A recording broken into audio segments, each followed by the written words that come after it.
Hello नमस्कार दोस्तों। तो जैसा कि अभी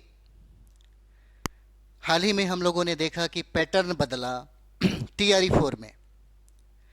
तो टीआरई 4 में जब पैटर्न बदला कि अब पीटी के साथ साथ हम लोग मेंस का भी पेपर लेंगे, यानी जो भी विद्यार्थी, जो भी अभ्यर्थी बिहार शिक्षक भर्ती के माध्यम से टीचर बनना चाहता है तो उसको 2 चरणों से गुजरना होगा। तो इसी बीच में कई लोगों ने ये बात कहा, खास करके हम प्राथमिक शिक्षा की बात कर रहे हैं, पीआरटी 1 to 5 के लिए बात कर रहे हैं। 1 to 5 में सीटों की संख्या इस बार उतना नहीं होगा जितना हम लोग अपना अनुमान लगाए थे, लेकिन फिर भी बाकी सीटों की अपेक्षा ज़्यादा सीटें रहेगी पीआरटी में। और इसी बीच में ये भी खबर निकल करके आ रही है कि क्या पीआरटी में मैथ और रीजनिंग को हटा दिया जाएगा या पीआरटी में 1 to 5 में मैथ और रीजनिंग को शामिल किया जाएगा। तो चलिए आपको सबसे पहले हम बताते हैं क्या सच्चाई है इसकी, है ना, क्योंकि सच्चाई जानना जरूरी है और अभी आप सभी लोग तैयारी में लगे होंगे। देखिए, हम लोग ये देखे थे कि पीआरटी में क्या क्या पूछा जाता है। आप जानते होंगे सेक्शन बहुत मजबूत है, मैथ भी है, रीजनिंग भी है ना। मैथ रीजनिंग से सवाल पूछे जाते हैं, है ना। इंडियन नेशनल मूवमेंट से सवाल पूछे जाते हैं, ज्योग्राफी से सवाल पूछे जाते हैं, है ना।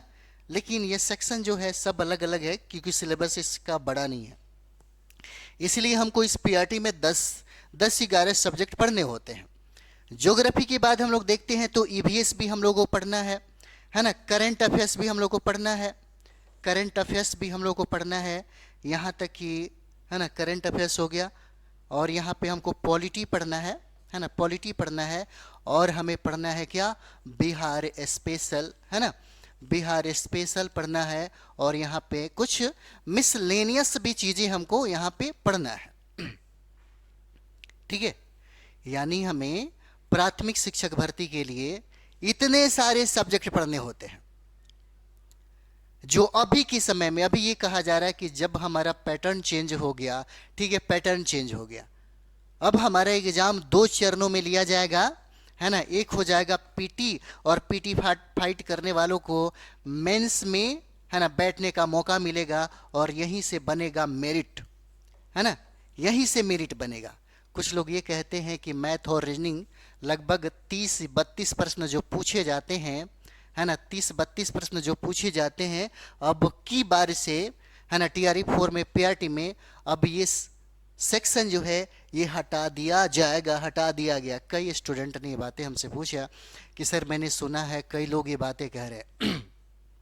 सबसे पहली बात, जैसे ही आपको ये सूचना मिला कि हमने, है ना, और नोटिस भी जारी किया गया कि हमने टीआरई 4 में और एडीओ के पेपर में हमने बदलाव किया है, तो बदलाव क्या था?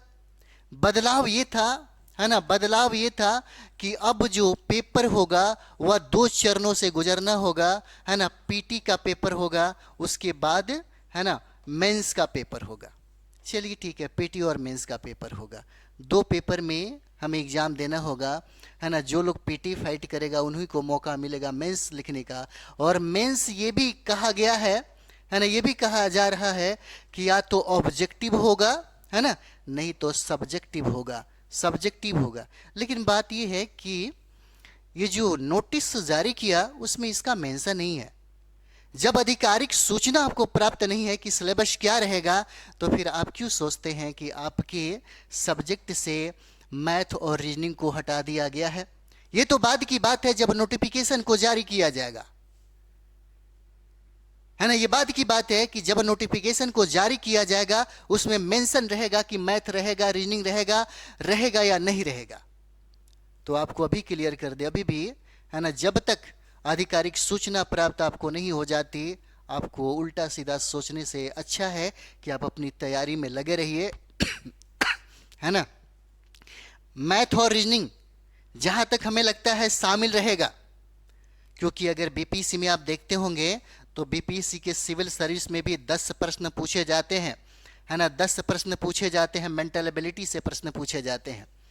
और प्राथमिक शिक्षक के लिए, क्योंकि प्राथमिक शिक्षक में आपको मैथ भी पढ़ाना होता है, इसलिए याद रखिएगा, मैथ रीडिंग को हटाया नहीं जाएगा। अगर कोई आपको भरमा रहा है ना, तो सब कुछ छोड़ करके, सब कुछ भूल करके आप थोड़ा इंतजार कीजिए कि हमको आधिकारिक सूचना जो मिलेगी, जब आयोग नोटिफिकेशन में जारी करेगा, मेंशन करेगा, उसके बाद हम इसको स्वीकार करेंगे। अभी दिमाग में कुछ हलचल चलाने से कोई फायदा नहीं है, क्योंकि थोड़ा कॉमन सेंस भी आपके पास होना चाहिए, है ना। और इस पीआरटी में, प्राथमिक शिक्षक भर्ती में, मैथ और रीजनिंग का सेक्शन बहुत मजबूत है।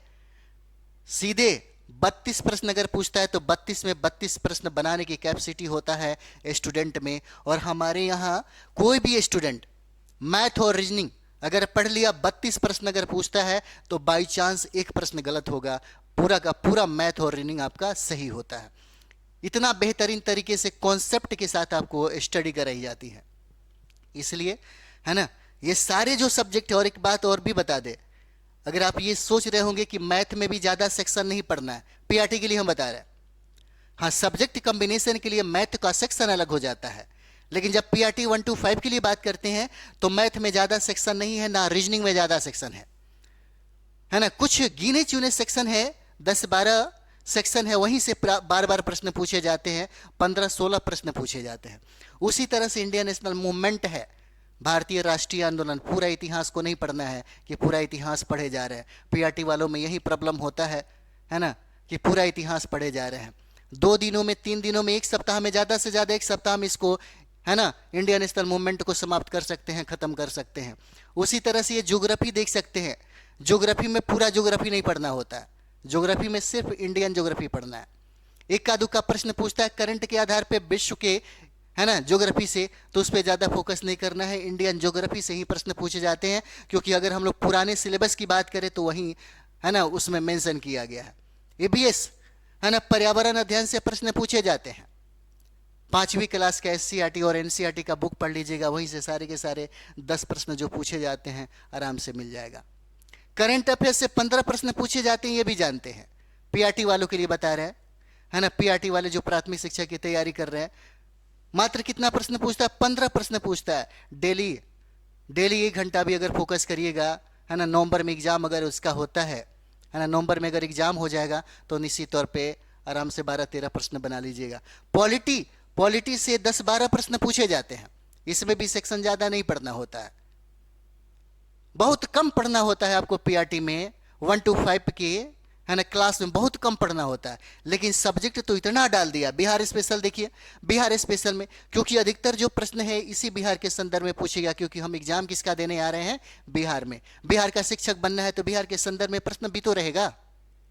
बिहार स्पेशल ये जो सेक्शन है बहुत स्ट्रांग है, सबसे ज्यादा सवाल इससे पूछेगा। जैसे बिहार स्पेशल में देखिएगा, बिहार का इतिहास पढ़ना होगा, बिहार का ज्योग्राफी पढ़ना होगा, बिहार का पॉलिटी पढ़ना होगा, है ना, बिहार का संस्कृति पढ़ना होगा, ठीक है, और बिहार से रिलेटेड जो करंट अफेयर्स बनता है उसको भी पढ़ना होगा। तो यहां तक ये पूछे जाते। कुछ मिसलेनियस प्रश्न है, मिसलेनियस प्रश्न में 2-3 प्रश्न पूछे जाते हैं, है ना। लुसेंट के लास्ट में अगर पढ़ लीजिएगा मिसलेनियस तो वहां से पूछ देगा, आराम से बन जाएगा। क्या घबराने की बात है? इसको कंप्लीट करने के लिए बहुत इजीली तरीके से आप कर सकते हैं, बहुत इजीली तरीके से। जैसे में सिर्फ एक किताब, ज्यादा चीजें करने की जरूरत नहीं है।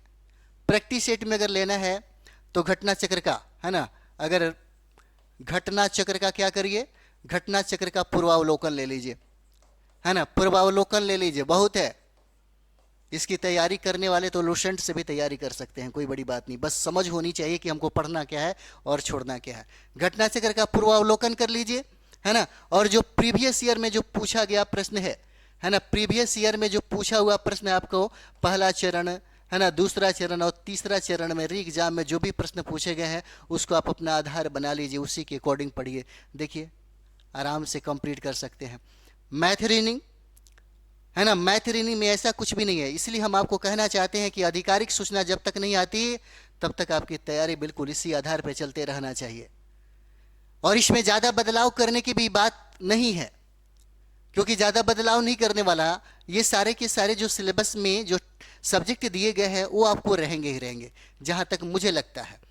इसीलिए जब तक सूचना नहीं मिलता, जब तक नोटिफिकेशन नहीं देता है ना, आप बेफिक्र होकर इसी मेथड पे, इसी, है ना, तरीका पे, इसी स्ट्रेटजी पे काम करते रहिए। फिर देखिए पीआरटी में 1 to 5 में आपका सिलेक्शन जो है वह सियोर हो जाएगा।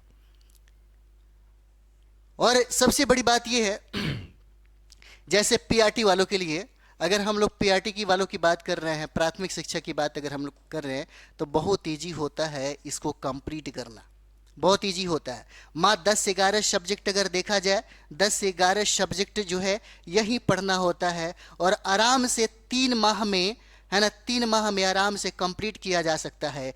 अगर 120 प्रश्न पूछे जाते हैं जहां से मेरिट बनना होता है ना, वो तो नोटिफिकेशन जारी होने के बाद ही पता चलेगा कि अब इसका पैटर्न कैसा रहेगा, या यही रहेगा कि क्या रहेगा। तो थोड़ा दिन और इंतजार कर लीजिए, क्योंकि शिक्षा मंत्री ने कहा है कि 25 जुलाई तक हम क्या करेंगे, है ना, अपना इंफॉर्मेशन जो है वह दे देंगे, किसको, बीपीएससी को। और जैसे ही अगस्त आएगा, अगस्त में नोटिफिकेशन आपको देखने को मिलेगा, हो सकता है जुलाई में ही आपको नोटिफिकेशन देखने को मिलेगा। और जैसे ही नोटिफिकेशन देगा, उसमें सबसे पहला आपको सिलेबस का जिक्र रहेगा, है ना, सिलेबस का जिक्र रहेगा, क्योंकि पैटर्न जो है ना, पैटर्न क्या कर दिया गया है, पैटर्न इसका बदल दिया गया, पैटर्न बदल दिया गया है। क्योंकि पैटर्न आप जानते हैं पीटी और मेंस में इसको कन्वर्ट कर दिया गया है ना, क्योंकि शिक्षा मंत्री को लगता है कि भाई हमको क्वालिटी वाला शिक्षक चाहिए, तो क्वालिटी वाला शिक्षक बनने के लिए पीटी से गुजरना होगा और मेंस से गुजरना होगा। इसका मतलब आपकी तैयारी जो है ना, बहुत गहराई से, सब्जेक्ट की गहराई से तैयारी करना होगा। अगर मानते हैं कि हम लोग यहाँ पे एनसीईआरटी का अध्ययन कर लेते हैं, एनसीईआरटी का अध्ययन कर लेते हैं, या बिहार सरकार की एससीईआरटी का अध्ययन कर लेते हैं, तो आपको लगता होगा कि बहुत सारा किताब है, 6 से लेकर के 10th तक हमको पढ़ना है और सब कुछ नहीं पढ़ना है, इतना बता देते हैं। अगर सारे एनसीईआरटी और एससीईआरटी से अगर हम लोग टॉपिक को चुन ले, तो ज़्यादा से ज़्यादा सभी मिलाकर के 250 से ज़्यादा कहीं पेज नहीं होगा, बस इतना ही पेज को समाप्त करना है टोटल। क्योंकि सारे सब्जेक्ट से सिलेबस के अनुसार अगर हम लोग निकालेंगे टॉपिक, तो बहुत कम होगा। किताबें मोटा मोटा तो है, उसको देख करके डरिए नहीं, क्योंकि आपके सिलेबस में वो सारी चीज़ें नहीं दिया गया है जो बाकी लोगों को पढ़ना है। क्योंकि पीआरटी वालों के लिए बहुत कम पढ़ना है, अभी भी बता रहे हैं। अगर आपको ये बात समझ में आ जाता है कि हमको पढ़ना क्या है और छोड़ना क्या है, तो आपके लिए पीआरटी की तैयारी करना बहुत आसान हो जाएगा, बहुत ईजी हो जाएगा। इसलिए हम अभी बताते हैं, जब तक आधिकारिक सूचना नहीं आती आप यकीन नहीं करिए, और इसी मेथड पे वर्क करिए, काम करते रहिए, बहुत काम देगा। क्योंकि प्राथमिक शिक्षक बनने के लिए मैथ रीडिंग की ज़रूरत है, और पढ़ाने के लिए भी मैथ की ज़रूरत पड़ती है, इसलिए सिलेबस में इसको हटाएगा नहीं। तो चलिए मिलते हैं हम लोग नेक्स्ट वीडियो में। थैंक यू वेरी मच आप सभी लोगों का।